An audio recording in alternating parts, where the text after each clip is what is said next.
For the next 10 minutes or so, let's pretend the year is 2020, the LLM craze is not in full swing, and things like software quality and coding standards still matter.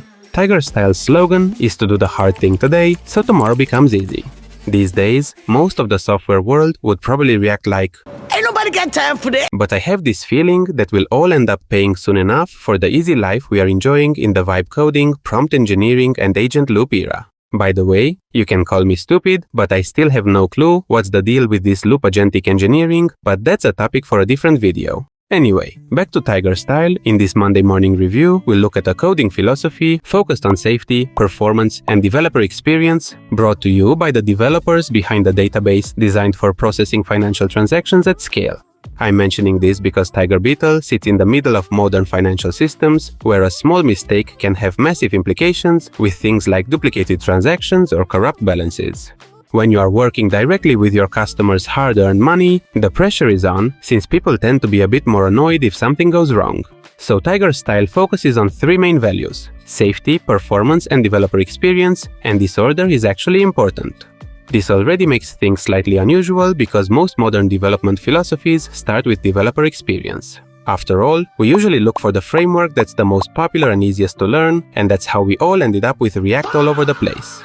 Don't get me wrong, developer experience matters, but when building serious software, it comes after correctness and performance. Without further ado, let's jump right into the nitty-gritty. One of the core rules is that everything ranging from queues to buffers or basic loops should have an explicit limit because memory usage must be predictable.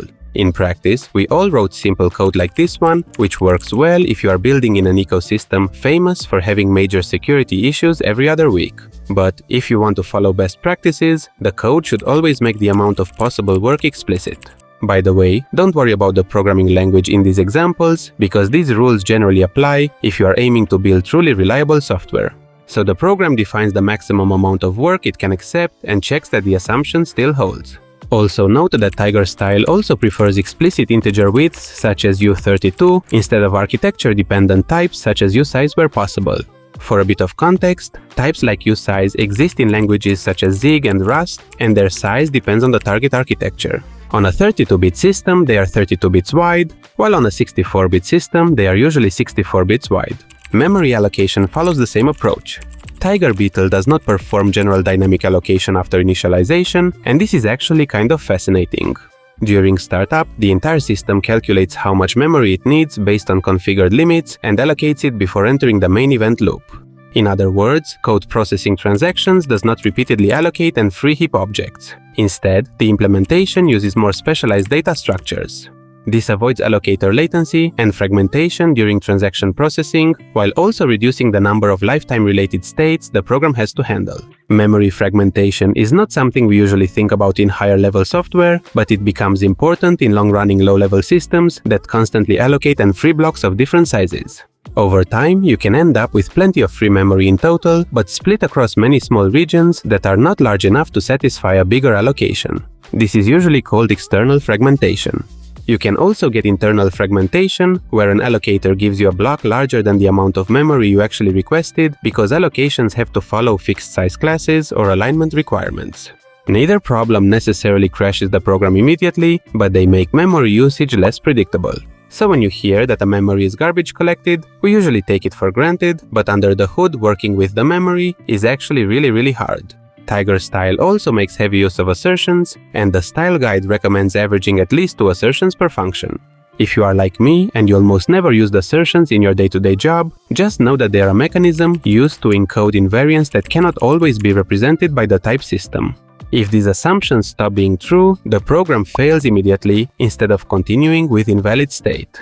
Of course, this is particularly important in accounting products. If an invariant involving balances or transfers has been violated, continuing execution can produce incorrect financial data. Performance rules are similarly concrete, and the style makes extensive use of batching. Work is collected into bounded batches and processed together instead of paying fixed overhead for every individual operation. This affects control flow as well, and the style guide recommends pushing if statements upward and for loops downward. In practice, instead of writing code like this, refactor it and extract the iteration inside the specialized function. Now, the branch is evaluated once instead of once per element. Similar rules apply to data layout. Its structures are designed with cache behavior in mind, so a transfer, for example, is deliberately sized around cache line boundaries. Accessing memory can cost far more CPU cycles than performing simple arithmetic on data already in cache. And here is your awesome trivia for the day.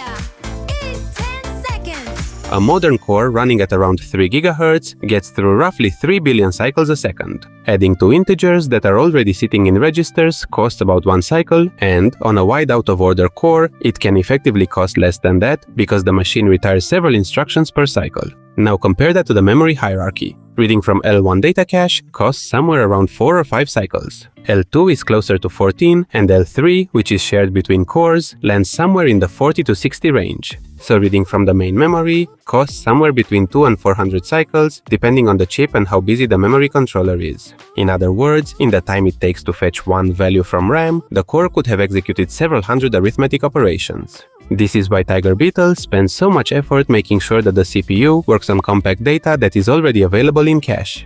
Another interesting approach is the actual transaction state machine, which is single-threaded. This might sound like a strange choice for a database designed for extremely high throughput, but financial workloads tend to have a lot of contention. If thousands of transactions are constantly touching the same popular accounts, those balance updates eventually need to be processed in a defined order. Adding more threads introduces synchronization, locking an additional cache traffic without necessarily making this part of the system faster. So Tiger Beetle executes committed transactions sequentially on one core. But of course, the operations that can actually run concurrently, such as disk access and replication, are handled separately. For example, before executing a batch of transfers, Tiger Beetle can determine which accounts will be needed and prefetch them from storage. Those reads can happen concurrently. Once the required data is available, the actual accounting logic runs synchronously over the batch without performing storage reads inside the hot loop.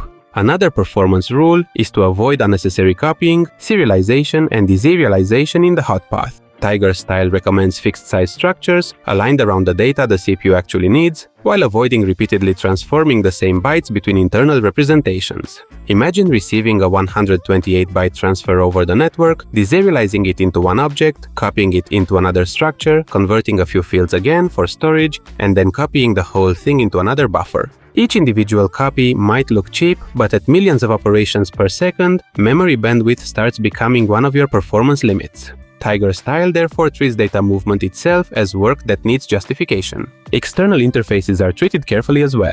Tiger Beetle tries to convert physical, non-deterministic inputs into deterministic internal inputs before they reach important business logic. Time is a good example here. The replicated state machine cannot simply call the operating system and ask what time it is, because two replicas might receive slightly different answers. Instead, the primary determines the timestamp and includes it in the operation being replicated. Every replica then executes the state transition using the same value. And before wrapping things up, let's look at one of the more controversial rules. Tiger Beetle has a zero technical debt policy. The idea is that when developers discover a known correctness problem, dangerous performance characteristic, or architectural issue, they should fix it before continuing, instead of adding it to a backlog with the assumption that somebody will eventually come back to it. Obviously, there is some judgment involved here because almost every software project has imperfect code somewhere, but the actual policy is useful to understand because Tiger Beetle is trying to avoid knowingly building new functionality on top of problems that are already understood. If you liked this video, you should consider joining our community where I'm posting more dedicated weekly content. Please don't forget to smash all the buttons and see you in the next one.